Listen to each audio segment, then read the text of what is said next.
Hello and welcome to the Rainy Night Listens podcast. I'm Hailey, And I'm Wyatt. and this is the podcast that you save for a rainy night instead of a rainy day. We also not only post on YouTube, but Apple Podcasts, TikTok, and Instagram. So make sure to check those out as well. Alrighty, today we are going to be talking about the tragedy aboard the Bluebelle. Have you ever heard of this before? No, I have not. Well, I hadn't either. But it's another one of those where as soon as I learned about it, I knew that we needed to cover it because of how insane it is. And like this one is so sad, Oh, but it's insane. is So it not like the what was the one I covered? The Mary Celeste. Is it kind of like that, where it's a little might be supernatural, or is it more of just kind of a tragedy? it's kind of just a tragedy. Like you know exactly what Oh, happens, but it's insane. And gotcha. so, Alrighty. yeah. So with that, we'll get into it. The Duperrault family lived in Green Bay, Wisconsin, where Arthur, the father of the group, worked as a contact lens optometrist. Arthur had served during World War II, and during that time, he had sailed around the Florida Keys and around the Bahamas, and he thought it was absolutely beautiful. So his dream was to be able to take his wife, Jean, and their three children, Brian, who was 14, Terry Joe, who was 11, and Renee, who was 7, on a week-long cruise around that area. Oh, it's fair, honestly. That's pretty chill. Right? That'd be a dope trip. Yeah. They worked hard and saved until 1961 when they were able to take their journey. They planned on spending 1 week on a chartered yacht and had chosen a few different locations they were going to stop at and visit along the way. On Wednesday, November 8th, they traveled to Fort Lauderdale, where they boarded the Bluebelle. The Bluebelle was a 60-foot long yacht that cost them $515 to rent, which would be the equivalent of around $5,700 today. Dang. I was gonna say it's a pretty nice boat. Right? They hired a 44-year-old captain named Julian Harvey to drive the yacht for them on their journey, and they paid him $100 per day, which was the equivalent of around $1,100 today. Holy crap, dude! This guy was kind of rich, wasn't he? Yeah, making money. He was raking in the money. In addition to Julian Harvey, they also brought on his wife, Mary Dene Harvey, to work as their cook. Oh, dang! Got an in home. I mean, in boat cook too. Yeah, This dude was taking care of his family. dude, they were gonna have a good time. The family spent the next 4 days traveling to different locations where they snorkeled, shopped, and all around just had a great time together.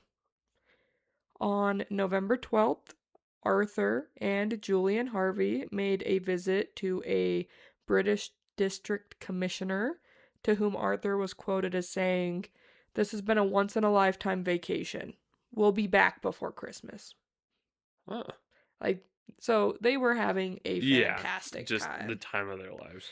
I did kind of an approximate trip that they were taking because I couldn't find every stop that they had made, Mm-hmm. but this is kind of the gist of Yeah, the where they general were understanding going. of where their boat went. Yeah. Gotcha. That evening, the family, along with Julian and Mary, ate dinner and talked about the journey they'd been on thus far. Terry Jo, their 11-year-old, was tired and decided she was going to go below deck to go to bed, but everyone else stayed on deck to continue spending time together. Before we continue on with the story, though, it is time Oh my goodness. for Hagen's historical word of the day. Year two. Year two. Hagen. Hagen. Hagen. Hagen. Hagen. Hagen. Hagen. Ooh. We've come full circle. Starting us out on I'm, a cliffhanger. I'm excited. I'm so excited to hear what his next secret message is going to be to all of us. Me too. The following day, on November 13th at around 12:35 p.m., a crew member on an oil tanker witnessed what he thought was a man waving at them from a dinghy. Mm. Upon getting closer, they heard the man yell, "Help, I have a dead child on board." Oh my gosh. This really did just full 180 turn. Yeah. The crew of the oil rig quickly worked to pull the man on board, along with the deceased remains of a young girl who was wearing a life jacket.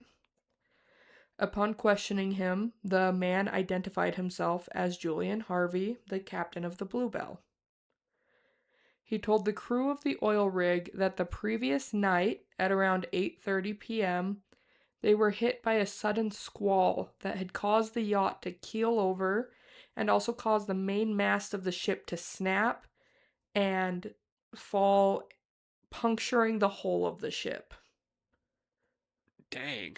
Holy crap. He said that when this occurred, he saw that it had injured his wife and Arthur.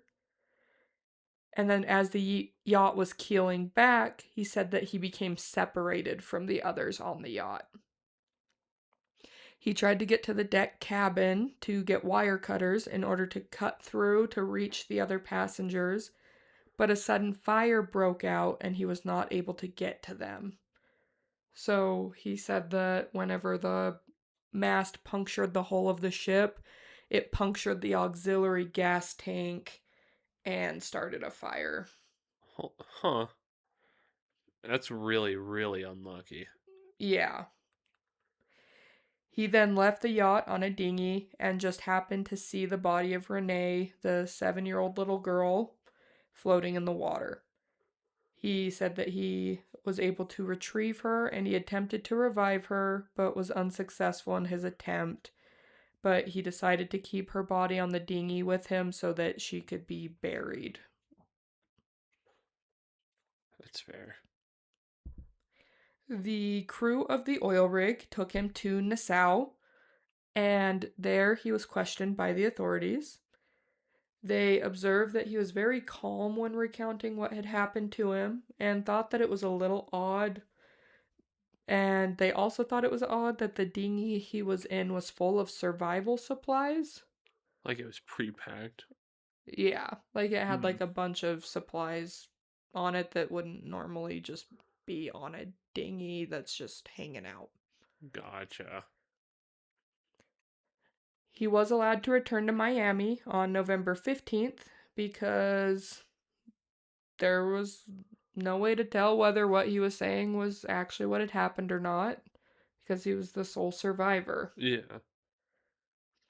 Upon being returned to Miami, he was questioned by the Coast Guard on November 17th, where he gave the same story that a sudden squall had shown up, had damaged the mast on the ship, and that this caused the mast to fall down, damage the auxiliary gas tank, and light a fire, which then separated him, and he was the only one who could escape. Searches had begun already to attempt to locate the yacht or any other possible survivors. On November 16th, 3 days after the Bluebelle had sunk, a freighter just happened to be traveling through the area, and the second officer on the freighter observed something floating in the water that was about a mile away from them. He thought it looked weird because at first he thought it was a fisherman's buoy or something, Mm. and they thought it was weird that it was just that far out in the ocean. And so he went to go get binoculars, and upon looking more closely, he saw what he thought was a child on top of something in the ocean. Oh my gosh. Like she was floating on just a piece of debris from the ship. Holy crap. For So, 3 days? yeah. He immediately went to the captain and they turned the freighter in the direction of this child that they saw. And as they got closer, they realized that what they were seeing was a small 2 foot by 5 foot cork float. And sitting upright on it was a blonde haired child who was wearing a white cotton shirt and pink slacks. And the girl was weakly waving at them as they approached. Some of the crew members saw what actually looked like sharks circling the float, Oh my gosh. and so they instructed her not to get into the water and to not try to reach for them for fear of her falling in Yeah, completely. and getting attacked. Yeah. They were able to lower a crew member in a lifeboat towards her, and he was able to grab her and lift her up into the boat with him. And when they got her on board, they took her into the spare cabin they had. They gave her orange juice and water and slowly began working to sponge all of the salt off of her body with wet towels. And they began asking her questions, but she was incoherent and was barely able to speak. It's been 3 full days. That's Yeah. crazy. She was able to tell them that her name was Terry Jo Duperrault, that she was 11 years old, and that she had been floating for several days. But before she could say more, she fell into a semi comatose state. A rescue helicopter was called in, and she was airlifted to a hospital in Miami about 3 hours after they were able to pull her out of the water. And she was determined to be in critical condition because she had severe sunburns, was severely dehydrated, and was suffering from exposure. It took multiple days for her to begin to be able to speak again, and on November 20th, she was finally able to tell police what had actually happened on the night of Oh November 12th. no. On November 12th, everyone had dinner together, and after being on deck for a while, Terry Jo decided she was ready for bed and went down to the lower cabin to sleep at around 9 p.m.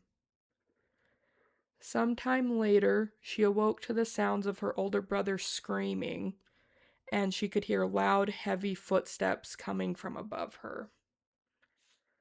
She climbed out of bed and made her way to the main deck, where she saw the bodies of her brother and her mother in the main cabin. She walked out onto the main deck, and this is where she saw Julian Harvey carrying a bucket across the deck. Upon seeing her, he hit her and then shoved her back below deck while shouting, "Get back down there." Terry Jo went back to her cabin and realized that water was beginning to fill up her room. Oh my gosh.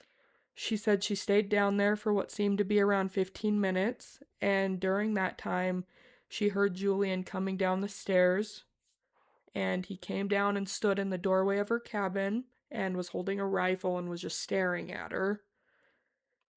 But she said that he just turned around and just walked back up the stairs after a few seconds, and then she could hear hammering sounds. Did he try to hammer her door shut? They think that it was him sabotaging the yacht to make sure Oh, that it sunk damaging the completely. engine or something? Oh. Afraid of her room that was now rapidly filling with water, she went up onto the main deck where she saw Julian Harvey looking at the dinghy that was now in the water. She asked him if the ship was sinking, and he said yes, and then handed her the rope and told her not to let go. He then left, and while he was gone, the rope slipped out of her hands, causing the dinghy to start drifting away from the sinking yacht. When he returned and saw what was happening, he stared at her for a moment longer and then just turned and dove into the water and swam to the dinghy and climbed aboard. Dude, I told you, like, This is it's ridiculous. insane. Terry Jo, now alone and the only survivor left aboard, remembered that there was a cork float that she had seen on the yacht. She ran and worked to untie the float. All the while, the main deck began taking on water. She got the float untied and threw the float overboard before jumping into the water and swimming to it. She was able to climb onto the float, but it was so small and unstable that she could only stay sitting up on it. She then spent 3.5 days and nights floating on the raft, unable to lay down, without food, without water, and without shelter. Oh my goodness. It's quick thinking on her end, but still, it's just Right. sad that she had to go through that in Yeah, like general. it's so sad that it happened, but she is so impressive too. Yeah. At 11 years old, like with all of that happening, to be able to think clearly enough to be like, oh yeah, I saw that float, like I better go get it. Yeah. Like it's just, it's so, like it's so sad, but it is so impressive how she was able to just figure out a way to survive this horrific situation that she was in. Yeah. As the hours and days passed, she recalled fish nibbling on her feet as they were sitting in the water. She had also hallucinated and at one point saw what looked like an airport runway with her parents at the end. Oh my gosh. Dude, this is devastating. She recalled jumping toward them and then came to floating in the water. And she was thankfully close enough to the float that she was able to grab back on and climb back onto it. That's so depressing. Right? Whenever I was like looking this up and writing this out, there were so many times that I had to like take a break and just Yeah, just take a minute. compose myself because it's so sad. This is messed up. She told the officers that the mast was fully intact, that there was no storm, and that there was never a fire on board. It was then that the officers told her that Julian Harvey had been rescued, that her little sister's remains had been recovered, but that her parents, her older brother, and Mary Dene Harvey had been lost at sea. So, jump back to November 17th, while Julian Harvey was being questioned by the Coast Guard. He was informed that Terry Jo had been rescued the previous day and that she seemed to be improving. Upon hearing this news, he exclaimed, "Oh my God," and then very quickly and calmly added, "Isn't that wonderful?" Oh my gosh, what a freaking monster. Yeah. He was then informed that an official investigation into the Bluebelle was being launched that same day, and shortly after being told this information, he asked to be excused, claiming he was tired and still hadn't fully recovered from his time on the dinghy, and that he still needed to speak to his wife's family.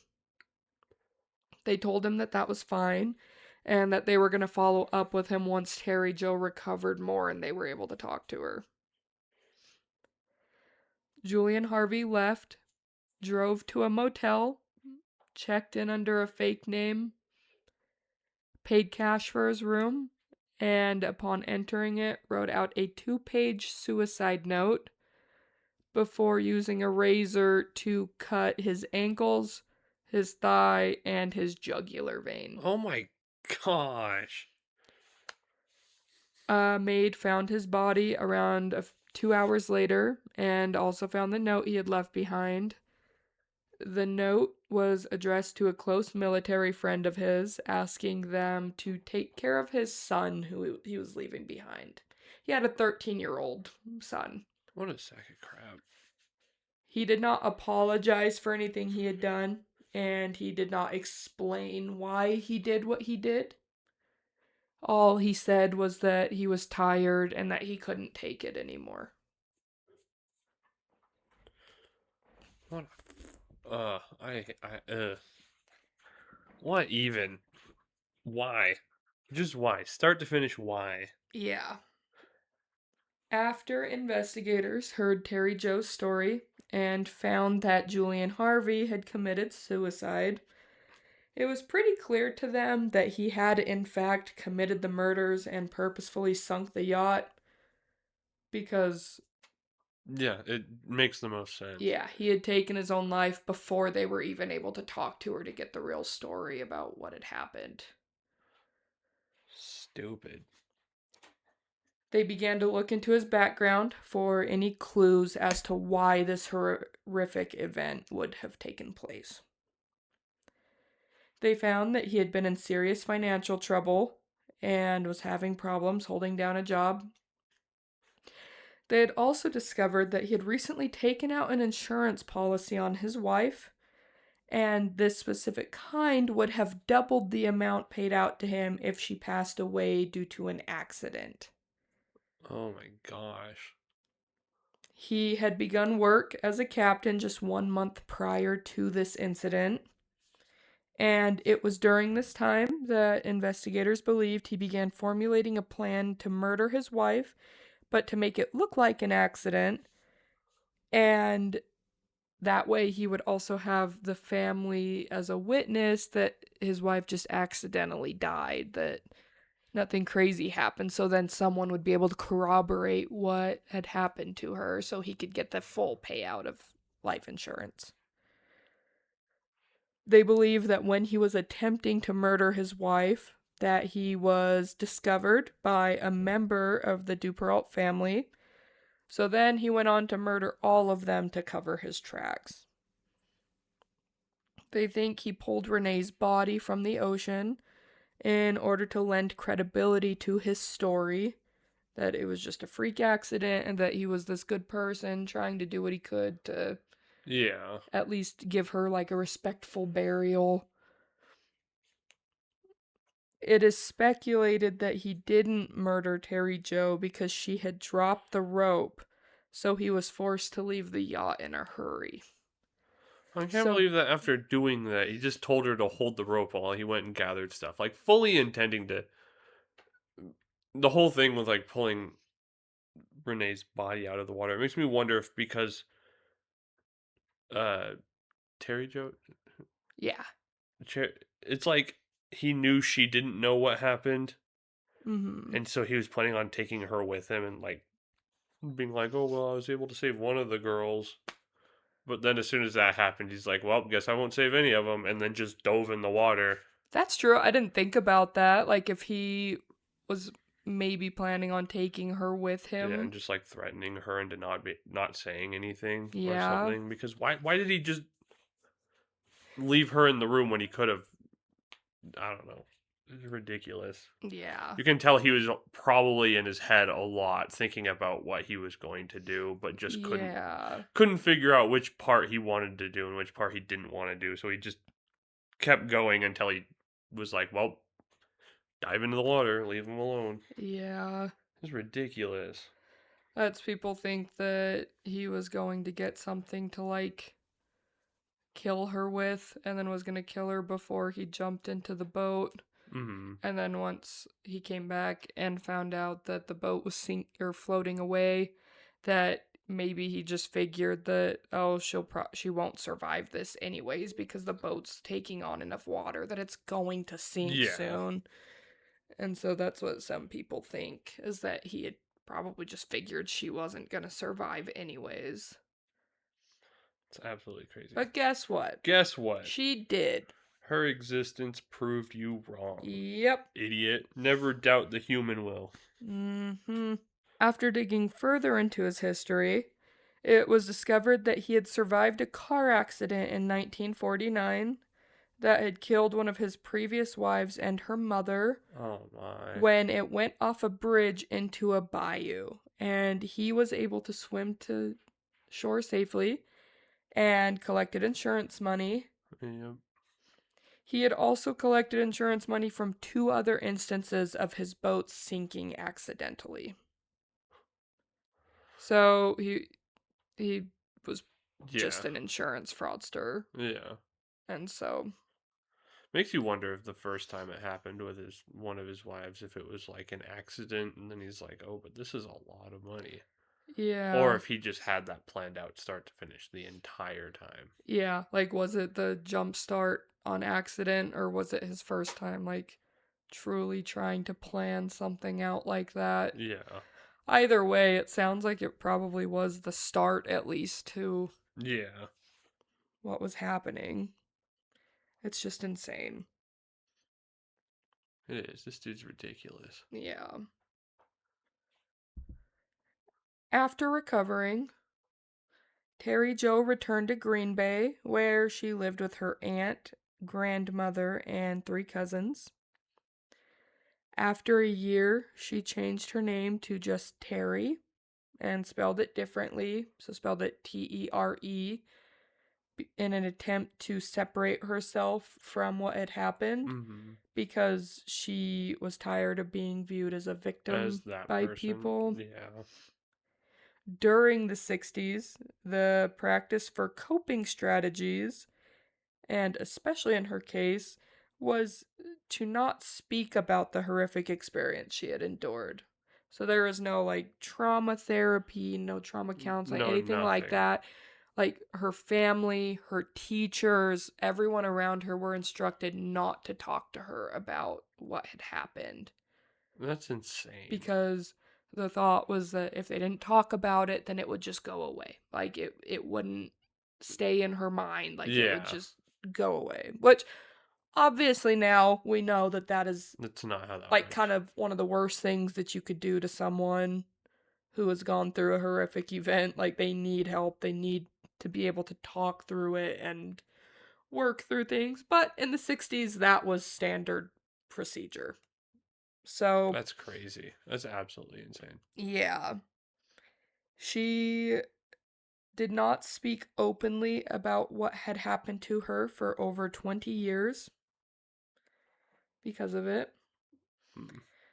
She did go on to get married and had three children. And in 2010, she released a memoir that talks about what happened to her aboard the ship, her experience on the float prior to rescue, and what happened after she was rescued as well. Hmm. In an interview, she was quoted as saying, "I've always believed I was saved for a reason. If one person heals from a life of tragedy after reading my story, my journey will have been worth it." Dang. But, like, everything I saw, her whole thing was that she does not want to be viewed as a victim. Like, Mm-hmm. she's tired of being seen as a victim. She wants to have her story be something that helps others in whatever way that it can. Yeah, that's pretty cool at least. Yeah. But she's still alive today. She's in her 70s, but yeah, That's awesome. yeah, It's really sad what happened, but it's awesome that she turned it into something, hopefully to help people. yeah. One thing that did change in maritime law due to this incident was the color of life rafts. The area where she had been rescued from had actually been searched multiple times by plane and by boat, and they think that they weren't able to find her because the little raft that she was in was white and was blending in with like the foam and everything on the Oh waves. my. So they think that that was part of the reason why she hadn't been found sooner. Uh-huh. And so the new law was that all life saving rafts had to be orange in color in order to be more easily visible. Visible. That's good at least. Yeah, It's really sad that that's what it took to get there, but it's awesome that they made that change. yeah. But that is the end of the tale. Dang. Horrific. Yeah. Like it sounds like the kind of thing that is like a movie Yeah, it where literally you're like, "Oh no, that would never happen in real life." yeah. But she's so impressive and was able to still think so clearly for someone, especially in like not only in that situation, but that age Yeah. too. 11? Like, so impressive. It is that she found something that could that well, found a thing that was meant to float, jumped on it, and then stayed on it and eventually waved down some people that were on the sea. That's insane. Yeah. Absolutely insane. Hmm. But that is all for us today. Let us know if you guys had ever heard of this story and let us know what your guys' thoughts are on it. We're definitely interested to hear it. And until next time, Bye. bye!